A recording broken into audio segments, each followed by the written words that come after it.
எல்லாரும் சொல்கிற அந்த ஸ்டாக் மார்க்கெட்டில் அப்படி என்ன தாங்க இருக்குது?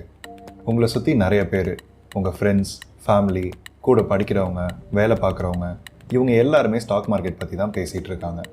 அதுவும் முக்கியமாக என்றைக்கு இந்த கோவிட் பேண்டமிக் ஸ்டார்ட் ஆச்சோ, அதுவும் இந்த ஒர்க் ஃப்ரம் ஹோமுங்கிற விஷயம்லாம் வந்துச்சோ, அப்போலேருந்து ஸ்டாக் மார்க்கெட், ட்ரேடிங், இன்வெஸ்ட்மெண்ட் இந்த விஷயத்தோட பாப்புலாரிட்டிலாம் எங்கேயோ போயிடுச்சு. ஸோ கண்டிப்பாக இதெல்லாம் உங்களுக்கும் பண்ணுறதுக்கான ஆசை வந்திருக்கும். இந்த வீடியோ உங்களுக்காக தான். உங்களுக்கு இதை பற்றி நிறைய கேள்விகள் இருக்கும். இதை எங்கே ஆரம்பிக்கிறது, எப்படி பண்ணுறது, இதில் பண்ண வேண்டிய விஷயங்கள், பண்ணக்கூடாத விஷயங்கள், இது பண்ணுறதுனால வர நல்லது கெட்டது, இது எல்லாத்தையும் சிம்பிளாக உங்களுக்கு புரிகிற மாதிரி இந்த வீடியோவில் எக்ஸ்பிளைன் பண்ணுவோம்.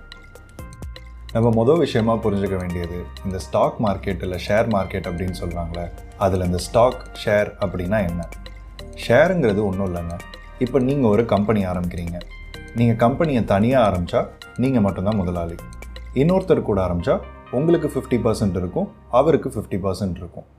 இப்போது இந்த ஒருத்தர் 2 பேருக்கு பதிலாக 100 பேர் இருந்தால், ஒரு 1000 பேர் இல்லை 10,000 பேர் இருந்தால், அவங்க ஒருத்தருக்கும் அந்த கம்பெனியில் ஒரு பங்கு இருக்கும். இந்த பங்குங்கிறது தான் ஷேர். இந்த ஷேர் இல்லை ஸ்டாக்கெல்லாம் நிர்ணயிக்கிற ஸ்டாக் மார்க்கெட்டுங்கிற பற்றி தான் நம்ம பார்க்க போகிறோம். இப்போது ஏபிசின்னு ஒரு கம்பெனி இருக்காங்கன்னு வச்சுக்கோங்க. அவங்களோட ஸ்டாக் ப்ரைஸ் 100 ரூபான்னு சொல்கிறாங்க. நீங்கள் அவங்கக்கிட்ட 10 ஸ்டாக் வாங்குறீங்க. அப்போனா 1000 ரூபாய்க்கு ஸ்டாக் வாங்குறீங்க.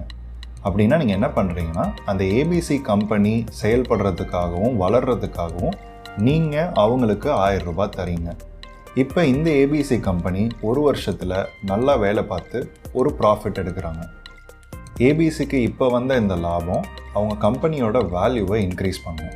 கம்பெனி வேல்யூ இன்க்ரீஸ் ஆகும்போது உங்கள் கையில் இருக்கிற அந்த ஷேர், அதாவது உங்கள் பங்கோட வேல்யூவும் சேர்ந்து இன்க்ரீஸ் ஆகும். இதுதான் ஸ்டாக் மார்க்கெட்டோட பேசிக் ஐடியா. நீங்கள் டிவி இல்லை நியூஸ் பேப்பரில் கண்டிப்பாக சென்செக்ஸ், நிஃப்டி போன்ற வார்த்தைகளை கேட்டிருப்பீங்க. சென்செக்ஸ், நிஃப்டிங்கிறது ஒன்றும் இல்லைங்க. நம்ம இந்தியாவில் என்எஸ்சி, அதாவது national stock exchange, BSC, Bombay stock exchange 2 இடம் இருக்குங்க.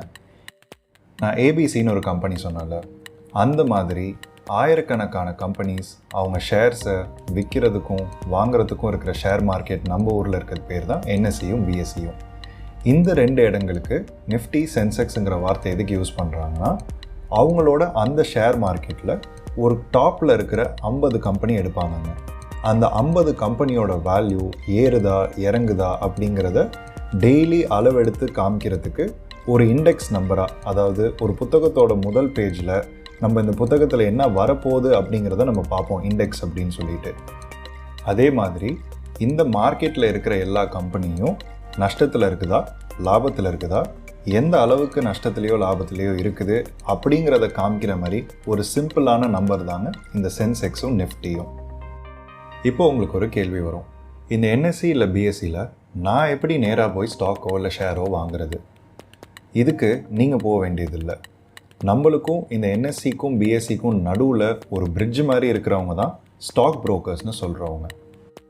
இந்த ஸ்டாக் புரோக்கர்ஸ் மூலமாக நீங்கள் ட்ரேடிங் அல்லது இன்வெஸ்ட்மெண்ட், அதாவது வர்த்தகம் அல்லது முதலீடு, இது 2த்தில் எது வேணால் நீங்கள் பண்ணி ஒரு ஷேர் வாங்கி விற்று அதுலேருந்து லாபத்தை நீங்கள் பெறலாம்.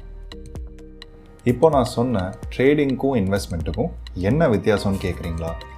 ட்ரேடிங்குங்கிறது வர்த்தகம், அதாவது நிறைய ஷேர்ஸை அடிக்கடி வாங்கி இமீடியட்டாக விற்கிறது பேர் தான் ட்ரேடிங். இது நடக்கிறது ஒரு டெய்லி பேசிஸில் நடக்கும். இது ரொம்ப கரெக்டாக சொல்லணும்னா இது பேர் இன்ட்ரா டே ட்ரேடிங், அதாவது ஒரு நாளுக்குள்ளேயே நடக்கக்கூடிய ட்ரேடிங். இப்போது இன்வெஸ்ட்மெண்ட் பற்றி பார்ப்போம். இன்வெஸ்ட்மெண்ட்ங்கிறது முதலீடு. முதலீடுனா என்ன? ரொம்ப ஒரு தொலைநோக்கு பார்வையோட ஒரு ஷேரை நீங்கள் வாங்கினா அது பேர் தான் இன்வெஸ்ட்மெண்ட். இப்போ லாங் டேர்ம்னு நான் சொல்கிறது எதுனா, ஒரு வருஷத்துக்கு மேலே நீங்கள் ஒரு கம்பெனியில் ஒரு குறிப்பிட்ட அளவுக்கு ஸ்டாக்ஸ் வாங்கி வச்சுருந்தீங்கன்னா அது பேர் இன்வெஸ்ட்மெண்ட்டுங்க. இப்போ ட்ரேடிங் பண்ணுறதா இன்வெஸ்ட்மெண்ட் பண்ணுறதான்னு நீங்கள் கேட்பீங்க. இதில் 2துலேயுமே அட்வான்டேஜும் இருக்குது, டிஸ்அட்வான்டேஜும் இருக்குது. இப்போ நீங்கள் டே ட்ரேடிங் பண்ணுறீங்கன்னா கரெக்டான டைமில் எப்போ ஒரு ஷேர் விலை கம்மியாக இருக்குதோ அப்போ வாங்கி, எப்போ அந்த ஷேரோட விலை அன்றைக்கே ரொம்ப ஜாஸ்தியாக இருக்குதோ கரெக்டாக அந்த டைம் நீங்கள் செல் பண்ணிங்கன்னா உங்களுக்கு ஒரே நாளில் எதிர்பார்த்ததை விட பயங்கரமாக ப்ராஃபிட் கிடைக்கும். ஆனால் அதே சமயம் நீங்கள் ஒரே நாளில் அதே அளவுக்கு பணம் இழக்கிறதுக்கான வாய்ப்புகளும் ஜாஸ்தி இருக்குது. இப்போது இன்வெஸ்ட்மெண்ட்டுக்கு வருவோம். இன்றைக்கி மார்க்கெட்டில் ஒரு நல்ல கம்பெனி இருக்குது, ஆனால் அது 20 வருஷத்துக்கு முன்னாடி யாருக்குமே தெரிஞ்சிருக்காது. அந்த கம்பெனியில் நீங்கள் இந்நேரம் 20 வருஷத்துக்கு முன்னாடி ஸ்டாக்ஸ் வாங்கியிருந்தீங்கன்னா இன்றைக்கி அதோட மதிப்பு கண்டிப்பாக ஏறி இருக்கும். ஸோ அதுதான் ஒரு நல்ல இன்வெஸ்ட்மெண்ட்டுக்கான அடையாளம். இதே நீங்கள் 20 வருஷத்துக்கு முன்னாடி ஒரு கம்பெனி நல்லா வளர்ந்துருமோன்னு நினச்சிட்டு தப்பாக கால்குலேட் பண்ணி நிறைய இன்வெஸ்ட்மெண்ட் அதில் போட்டு இன்றைக்கி இந்த கம்பெனி பேரே தெரியாத அளவுக்கு மோசமாக இருந்துச்சுன்னா அது ஒரு மோசமான இன்வெஸ்ட்மெண்ட்டுங்க. ஸோ ட்ரேடிங்காக இருக்கட்டும், இன்வெஸ்ட்மெண்ட்டாக இருக்கட்டும், ரெண்டுமே ஷேர் ப்ரைஸ் ஏறி இறங்குறத பொறுத்து தாங்க ஒர்க் ஆகுது. இப்போ மறுபடியும் உங்களுக்கு இதே கேள்வி தான் வரும், நான் ட்ரேடிங் பண்ணவா இல்லை இன்வெஸ்ட்மெண்ட் பண்ணவா? இந்த கேள்விக்கு ஒரே பதிலுங்கிறது கிடையாதுங்க. இந்த கேள்வி வரும்போது நீங்கள் மற்றவங்களோட அட்வைஸை எடுக்கக்கூடாது. நீங்களாகவே டைம் எடுத்து இந்த ஸ்டாக் மார்க்கெட் ட்ரேடிங், இன்வெஸ்ட்மெண்ட் இதெல்லாம் கற்றுக்கிட்டு உங்களுக்கு தோன்ற முடிவை தான் நீங்கள் எடுக்கணும்.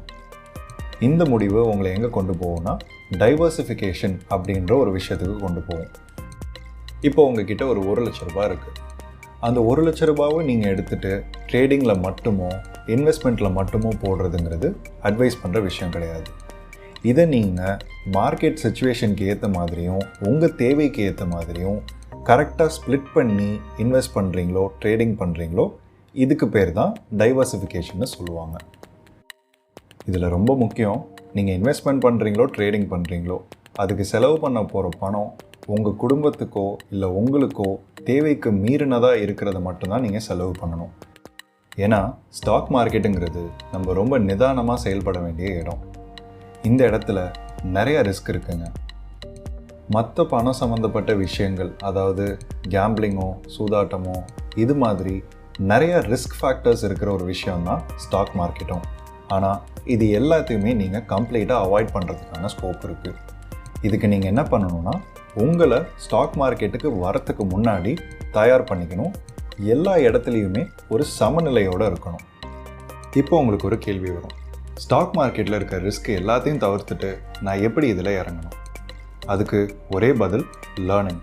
அதாவது நீங்கள் நிறைய விஷயங்கள் கற்றுக்க வேண்டியது இருக்குது. உங்களுக்கு ஸ்டாக் மார்க்கெட்டில் 10 நாள் எக்ஸ்பீரியன்ஸ் இருந்தாலும் சரி, 10 வருஷம் எக்ஸ்பீரியன்ஸ் இருந்தாலும் சரி, நீங்கள் டெய்லி கற்றுக்க வேண்டிய விஷயங்கள் நிறையா இருக்குங்க. ஸ்டாக் மார்க்கெட், ட்ரேடிங், இன்வெஸ்ட்மெண்ட் இந்த மாதிரி விஷயங்களை பற்றி கற்றுக்க நிறைய பேர் நிறைய வழிகள் சொல்லுவாங்க. இதை ஃப்ரீயாக நீங்களே வீட்டில் கற்றுக்கலாம், இல்லை ஒரு ஆன்லைன் கோர்ஸ் படித்து இதை நீங்கள் கற்றுக்கலாம், இல்லாட்டி ஆல்ரெடி டே ட்ரேடிங் இல்லை இன்வெஸ்ட்மெண்ட் பண்ணுற ஒருத்தரை நேரடியாக சந்தித்து அவர் கூட பேசி அவர்கிட்டேருந்து நீங்கள் கற்றுக்கலாம். அந்த மாதிரி நிறைய வழிகள் சொல்லுவாங்க. இந்த எல்லா வழியும் முழுக்க முழுக்க சரின்னு சொல்ல முடியாது, தவறுன்னு சொல்ல முடியாது. ஸ்டாக் மார்க்கெட் பற்றி வீட்டில் இருந்தே யூடியூப் வீடியோஸ் மூலமாகவும் நல்ல அது சம்மந்தப்பட்ட புக்ஸ் மூலமாகவும் கற்றுக்கிறதுக்கான வாய்ப்புகள் நிறையா இருக்குது. ஆனால் இது எல்லாமே ஒரு அளவுக்கு தான் உதவும். இது சம்மந்தப்பட்ட ஒரு ப்ரொஃபஷ்னல் ஹெல்ப் உங்களுக்கு இல்லைன்னா இது ரொம்பவே கஷ்டமாக இருக்குங்க. ஸோ இதை நீங்கள் ப்ரொஃபஷ்னலாக கற்றுக்கணுன்னா அதுக்கு ஆன்லைன் கோர்சஸ் நிறையவே இருக்குங்க. ஸ்டாக் மார்க்கெட் பற்றி எக்கச்சக்கமான ஆன்லைன் கோர்சஸ் வந்துருச்சு. அதில் நான் என்ன செலக்ட் பண்ணுறதுன்னு நீங்கள் கேட்டிங்கன்னா நீங்கள் அதுக்கு பண்ண வேண்டியது எந்த கோர்ஸுக்கு நல்ல ரிவ்யூ இருக்குன்னு பாருங்கள்.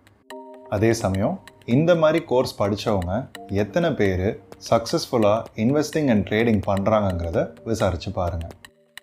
அந்த மாதிரி ஒரு சூப்பர்பான ஆன்லைன் கோர்ஸ் இப்போ உங்களுக்கு உடனே கிடைக்கணும்னா கீழே இருக்கிற டெலிகிராம் லிங்கை கிளிக் பண்ணுங்கள்.